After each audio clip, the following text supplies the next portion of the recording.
The cathedral was silent, 600 guests, white roses, crystal chandeliers. Everything was perfect. The vows were spoken. The priest smiled and said, "You may now kiss the bride." She leaned in. She tilted her chin. She closed her eyes. But he stepped back, in front of everyone. Then he leaned close to her ear and whispered, "My heart belongs to someone else." The first 3 rows heard it. A gasp rippled through the church. The bride stood frozen, lips still parted, bouquet trembling in her hands. He turned and walked away from the altar, but here's the thing. No one in that room knew the real reason behind those words, not even her. The cathedral was silent, the way only sacred places can be, heavy with breath and expectation, the kind of silence that presses against your chest.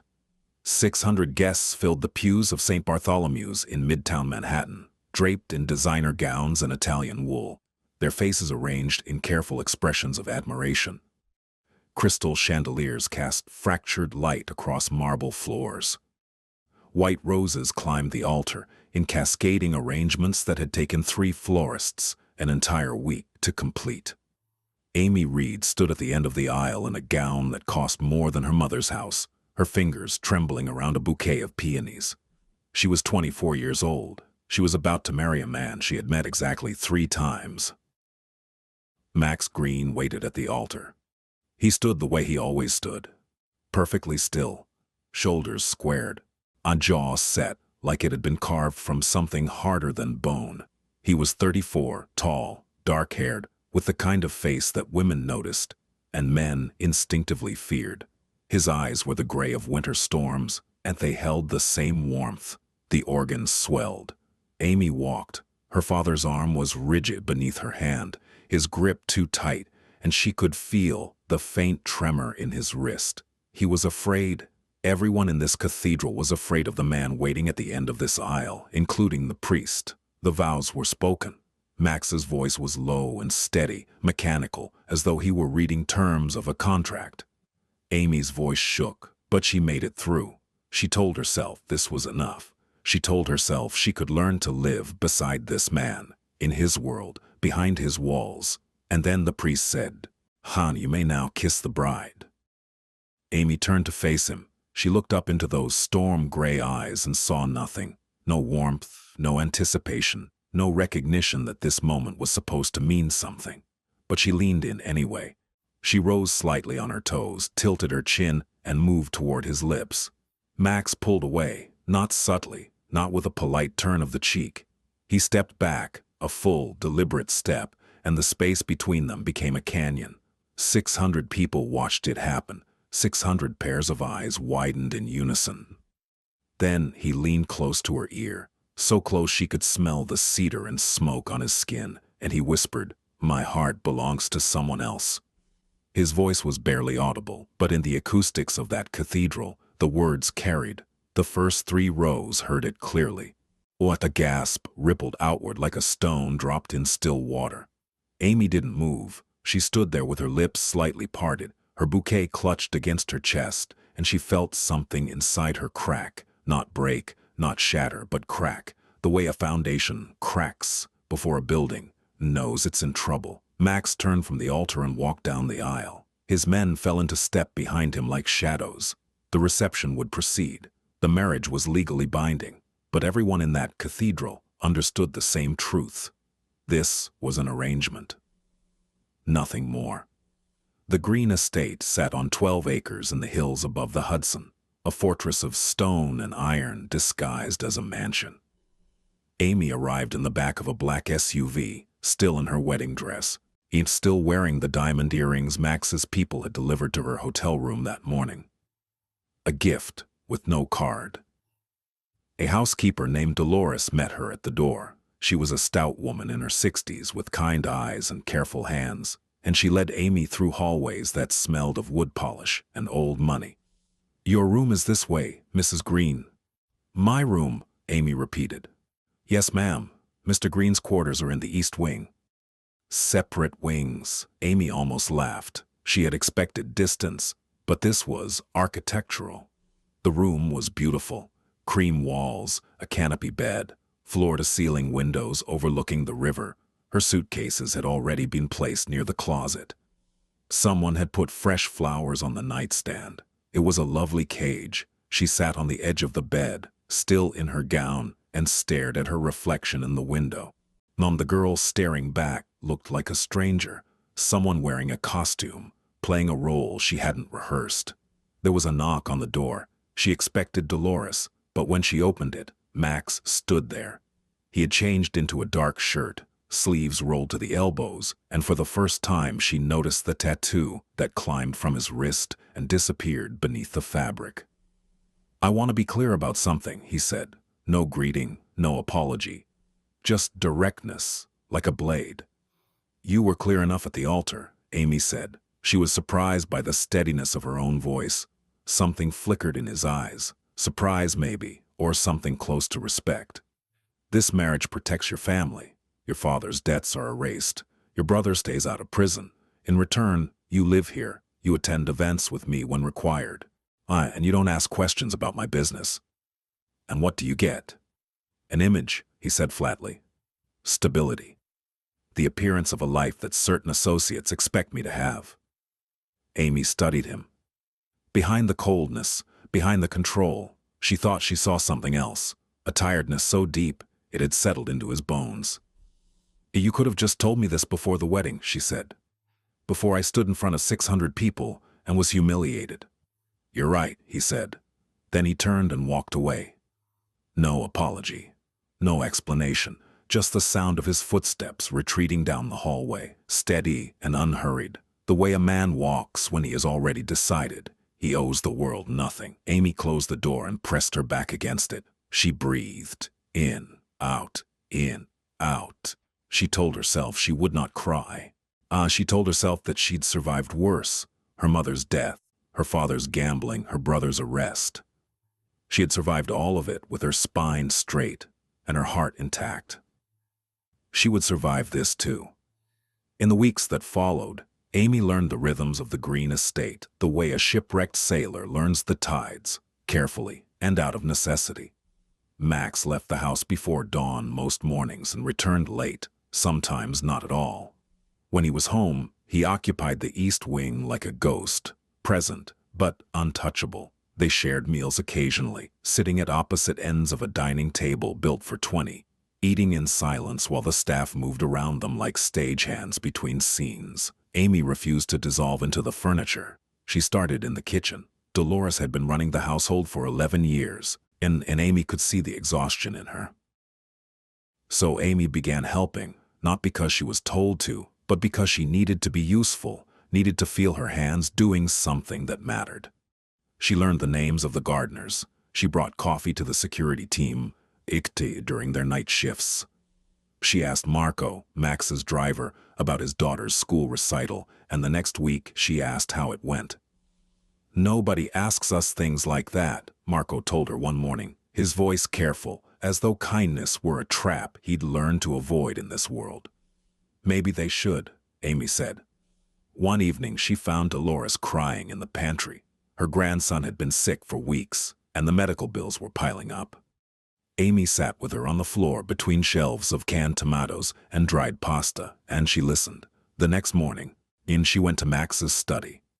He was behind his desk, phone pressed to his ear, speaking in low, clipped tones that made the air feel dangerous.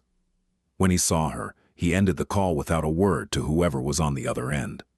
"Dolores's grandson needs surgery," Amy said. "The family can't afford it. And she's worked for you for 11 years. She runs your house. She knows your secrets, and she's crying in the pantry because she can't pay for her grandson's medical bills." Max stared at her for a long moment. His expression didn't change, but something shifted behind his eyes, a recalculation, like a machine adjusting to unexpected input. "I'll handle it," he said. The surgery was scheduled within 48 hours. Top hospital. Best surgeon. Everything covered. Dolores wept when she found out. And she looked at Amy with an expression that said more than words ever could. Max never mentioned it again. But Amy noticed that later that week, he came to dinner on time. He even said good evening when he sat down. It was almost nothing. But in this house, almost nothing was everything. Amy found the photograph by accident. She had been looking for a book in the library, a real library, 2 stories high, with ladders on brass rails and first editions behind glass. She pulled a volume from a high shelf, and a photograph slipped out, drifting to the floor like a leaf. It was a woman. Dark hair, dark eyes, a smile so luminous it seemed to light the photograph from within. She was sitting on a park bench, laughing at something just outside the frame. And whoever had taken the picture had done so with the kind of attention that only comes from love. Amy turned the photograph over. On the back, in handwriting that was sharp and angular, Max's handwriting, she realized, were 2 words. Always Natalia.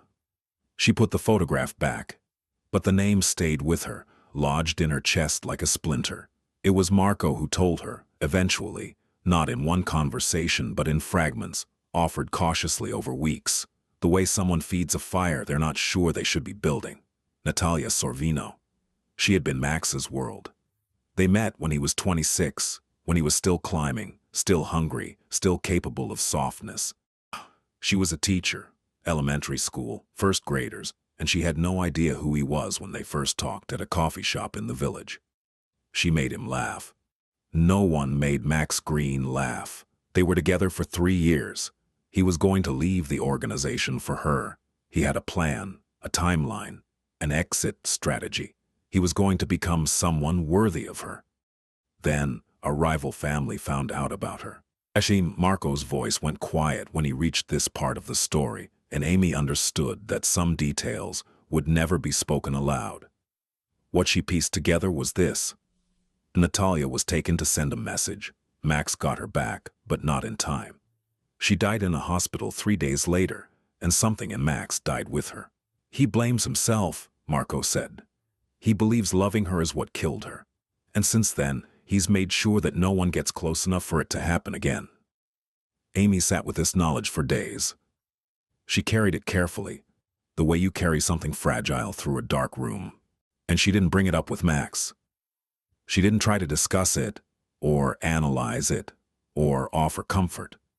She simply understood in a way that changed the shape of everything she saw. The coldness wasn't cruelty, it was armor. The distance wasn't indifference, it was fear. And the words he had whispered at the altar, "My heart belongs to someone else," were not a rejection of her. They were a confession of grief so deep.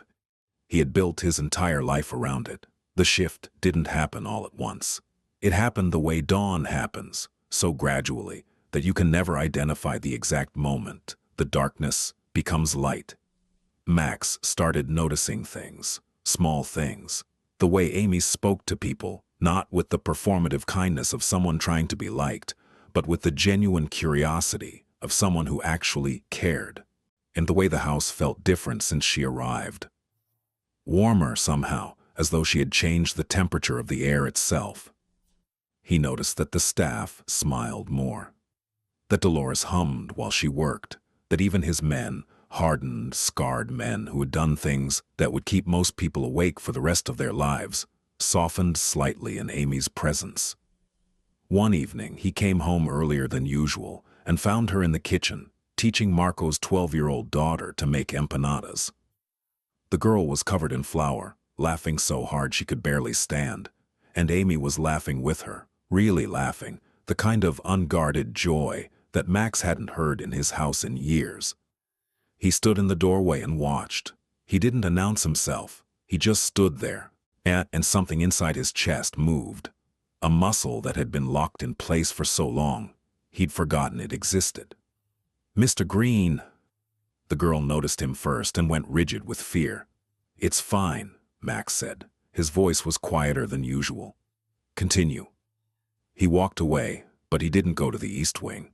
He went to the library, sat in the chair by the window, and stared at the river for a long time. The following week, he did something he hadn't done in years.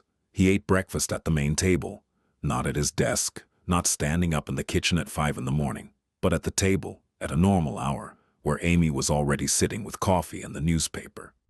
She looked up, surprised, and said nothing. She simply poured him a cup and slid it across the table. They ate in silence, but it was a different kind of silence. Not the cold, punishing silence of the early weeks, but something more like peace. "The garden looks different," he said after a while. "I asked Eduardo to plant herbs near the kitchen. I hope that's okay." "It's fine." Another silence. Then, "Dolores told me what you did for her grandson." "You're the one who paid for it," Amy said. "You're the one who noticed." It was the closest thing to a compliment he had ever given her. Amy held it carefully, the way she held everything in this house, gently and without expectation. The attack came on a Tuesday. Amy was returning from the city. She had started volunteering at a literacy program downtown, something Max's people had grudgingly approved after weeks of security assessments, when the SUV was cut off on the highway. Two black sedans, no plates, military precision. Marco reacted instantly. He threw the car into reverse, tires screaming, and radioed for backup. Amy was pushed to the floor. She heard gunshots, sharp, percussive sounds that punched through the air like fists, and the rear window shattered above her, raining glass into her hair. The backup arrived in 4 minutes. The sedans disappeared. No one was seriously hurt, though Marco had a graze on his shoulder that he refused to acknowledge. When they arrived at the estate, Max was standing in the driveway.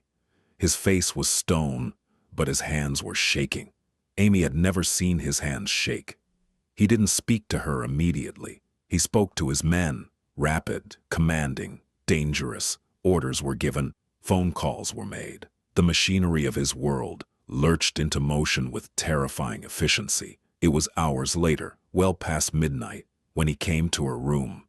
She was sitting in the armchair by the window, a blanket around her shoulders, still picking glass from her hair. "Are you hurt?" His voice was tight, controlled, but beneath it was something raw. "I'm fine." "You're not fine.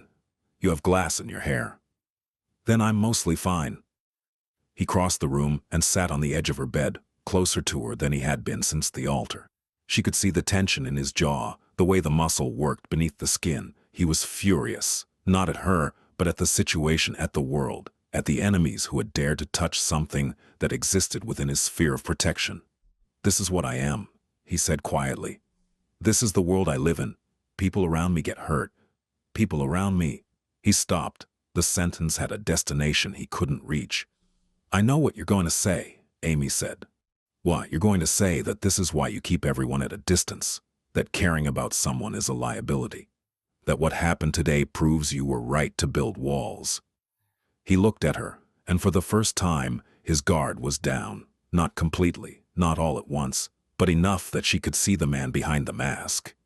He looked exhausted, and he looked haunted. He looked like someone who had been carrying a weight so heavy that his body had molded itself around it. "It does prove it," he said. "No," Amy said gently. "Well, it proves that your world is dangerous. It doesn't prove that you have to face it alone." He said nothing. He sat there for a long time, and then he stood and walked to the door. But before he left, he paused. "I'm glad you're safe," he said without turning around. The door closed. Amy pressed her hand to her chest and felt her heart hammering against her ribs, and she realized with a clarity that took her breath away that she was beginning to feel something for this broken, impossible man. 3 days after the attack, Max invited Amy to his study. It was the first time she had been inside the room. It was dark, paneled in mahogany, lined with books he had actually read. A desk the size of a small island dominated the center, and behind it, mounted on the wall, was a painting, a landscape of the Italian coast, golden light on blue water. "Sit down," he said, then catching himself. "Please." Amy sat. Max remained standing by the window, his back to her, his silhouette framed against the evening sky. "Her name was Natalia," he said. Amy didn't tell him she already knew. She simply listened. And he spoke for nearly an hour. He told her about the coffee shop, about the way Natalia argued with him about everything. Politics, movies, whether to put sugar in espresso. About the apartment they shared in Brooklyn, how she filled it with plants she couldn't keep alive, and books she read aloud to him at night. About the plans they made. About the morning he woke up and realized he loved her more than his own survival. And then he told her about the end. His voice didn't break. Max Green's voice was not built for breaking, but it became something else, thin, stripped, like a wire pulled so tight it began to hum. I held her hand in that hospital room for 3 days, he said, and I promised her I would never let it happen again. I promised her that I would never put someone in that position, never love someone enough that my enemies could use it against me. He turned from the window and looked at Amy. That's why I said what I said at the altar. It wasn't about you. It was about a promise I made to a dead woman in a hospital room 8 years ago. Amy felt tears on her cheeks, but she didn't wipe them. She let them fall. Max, she said softly, keeping that promise doesn't honor her. It just means her death controls you forever. He flinched. It was barely visible, a micro-movement that most people would have missed entirely, but Amy saw it, and she understood that she had touched something that no one had been allowed to touch in years. She loved you, Amy continued. And if she loved you, she wouldn't want this. She wouldn't want you locked in a house full of people who are afraid of you. Married to a stranger you can't even look at, living like you're already dead. The room was so quiet she could hear the clock ticking on the mantel. You don't know what she would have wanted, Max said, but his voice had no edge. It was just sound, just words falling into the space between them like stones into water. Maybe not, Amy said, but I know what you deserve. And it's more than this. She stood and walked to the door. She paused, just as he had paused at her door 3 nights ago. Thank you for telling me, she said. Thank you for trusting me with her. She left, and behind her, in the dark study with the painting of the Italian coast, Max Green pressed his hands against his desk and bowed his head and felt something shift inside him, something tectonic, something that had been locked in place for 8 years, finally beginning to move. After that night, the architecture of their relationship changed. Max started joining her for meals, not just breakfast, but dinner too. The conversations were halting at first, like 2 people learning to walk after a long illness. He asked about her volunteering. She asked about his day, carefully skirting the edges of his work. He answered more than she expected. He began leaving his study door open. She began bringing him tea in the evenings, not because he asked, but because she noticed he forgot to eat or drink when he was working.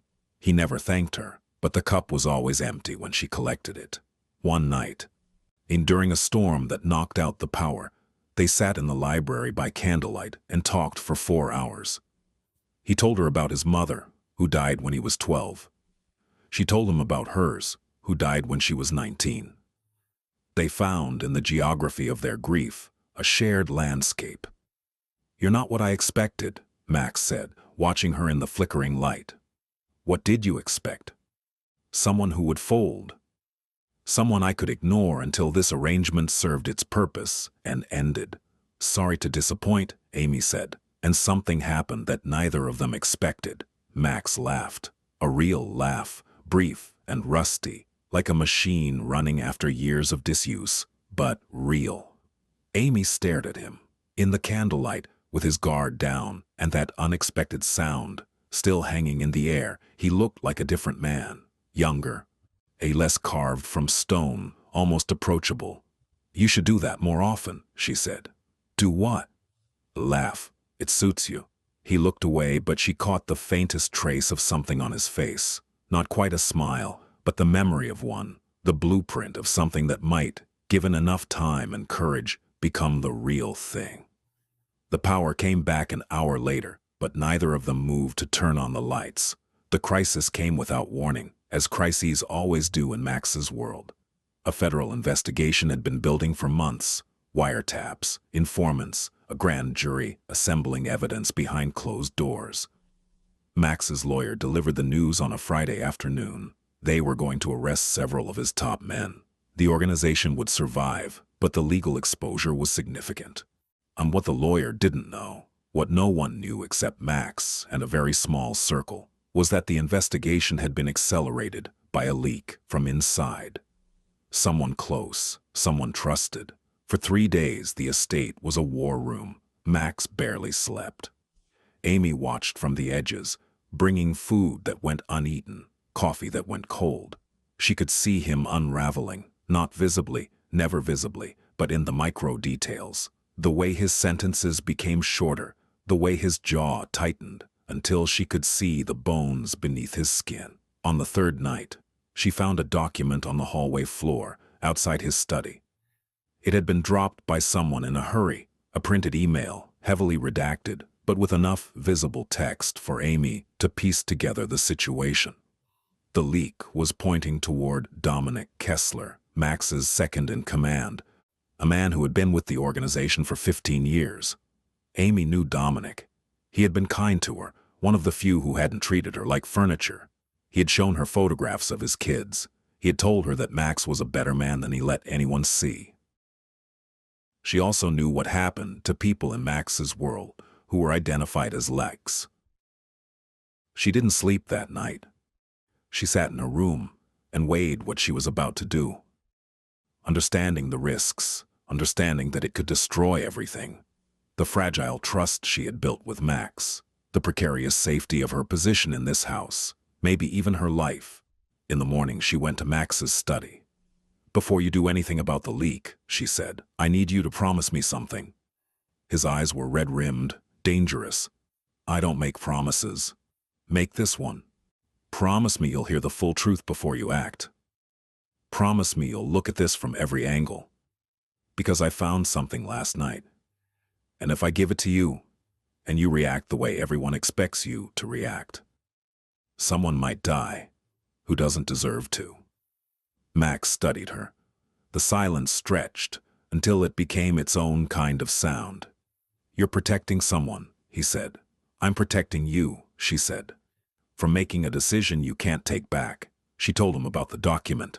She told him what she suspected, that the evidence against Dominic was planted, that someone else was behind the leak and was using it to eliminate a rival. She laid it out calmly, logically, with the quiet precision of someone who had spent her life solving problems that other people created. Max listened. When she finished, he picked up the phone and made 3 calls.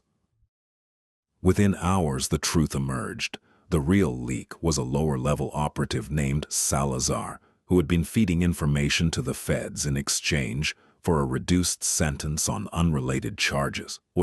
He had planted evidence against Dominic to cover his tracks. Dominic was cleared. The situation was handled. Late that night, Max found Amy in the garden. She was sitting on the bench near the herbs she had planted, wrapped in a coat, looking at the stars.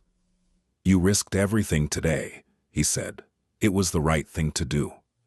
In my world, the right thing gets people killed. Then maybe your world needs better people in it." He sat beside her on the bench. It was the closest they had ever been, shoulder to shoulder, their breath visible in the cold air. For a long time, neither spoke.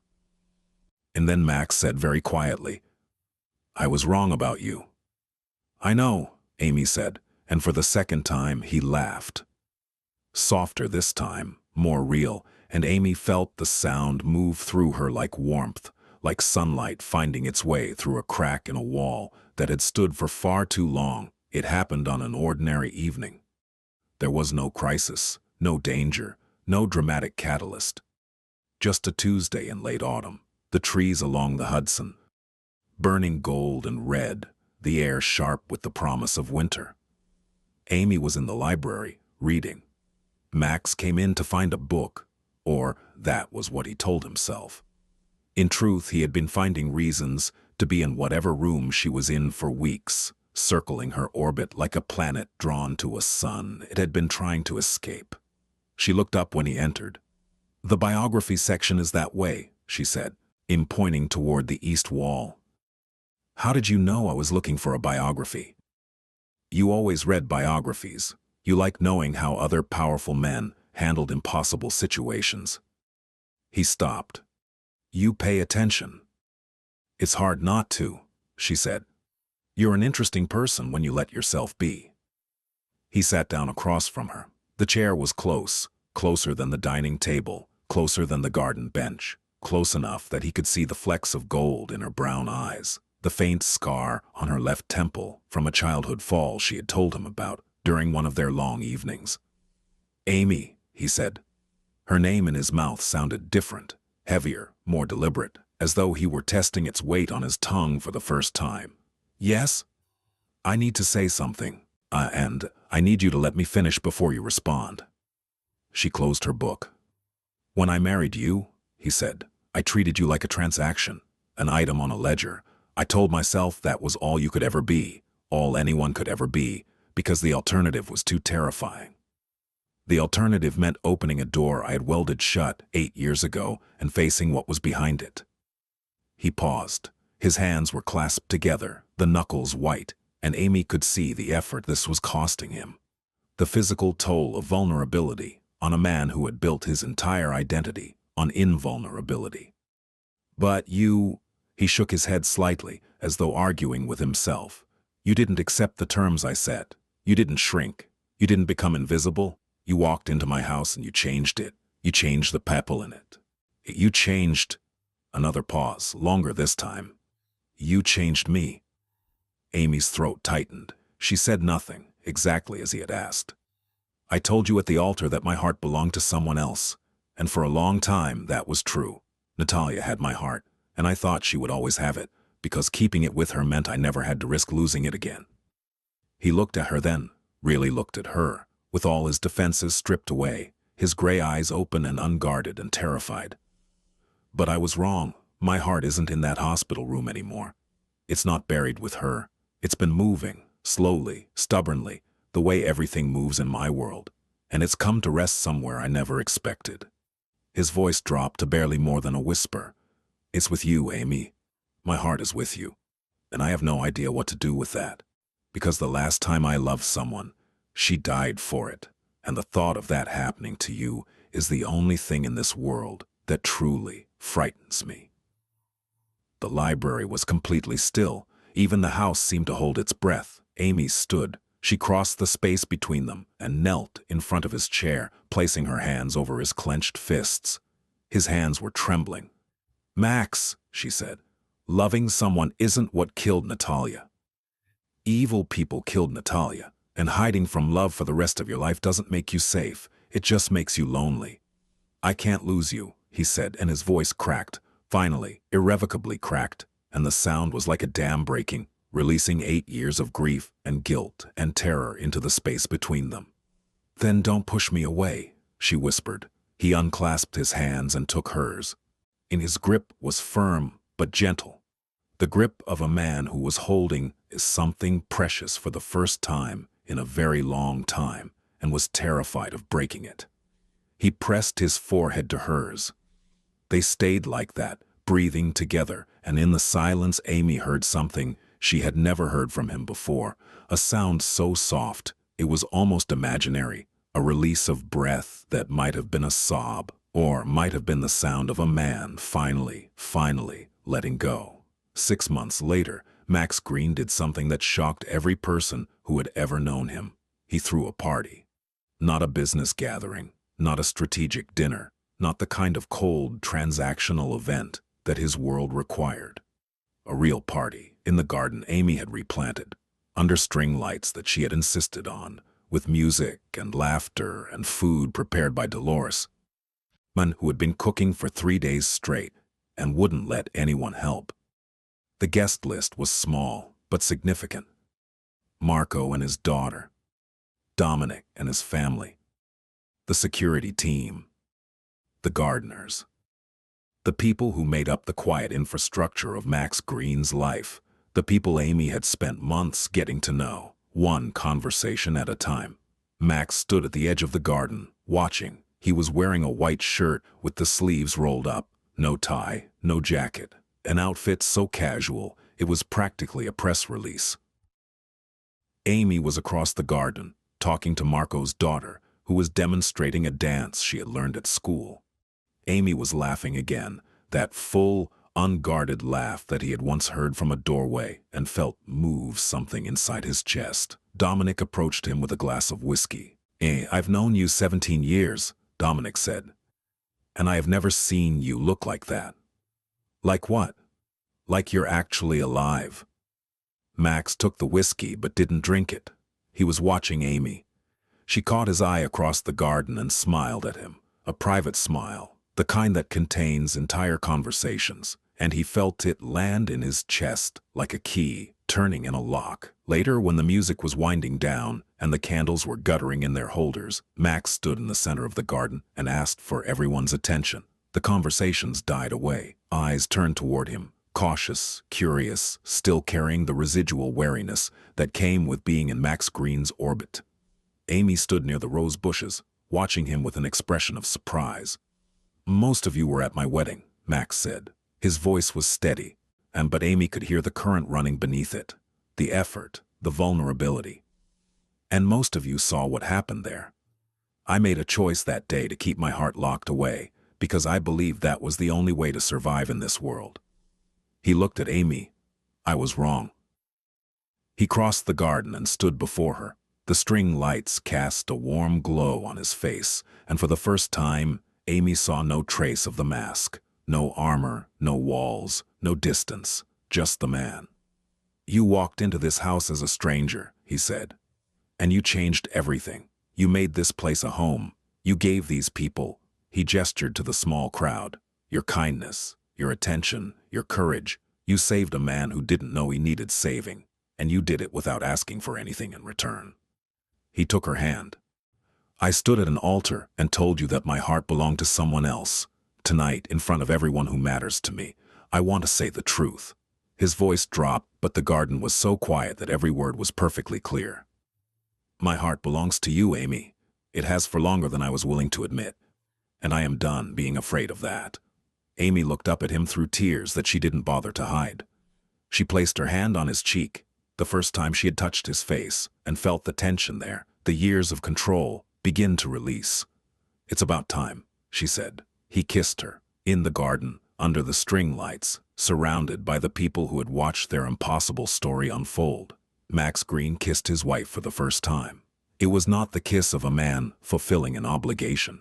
It was the kiss of a man coming home. Dolores was the first to start clapping. Then Marco. Then everyone, a small eruption of applause and laughter, and a few tears. The sound of people witnessing something they had been told was impossible. Max Green loving someone. Max Green being loved.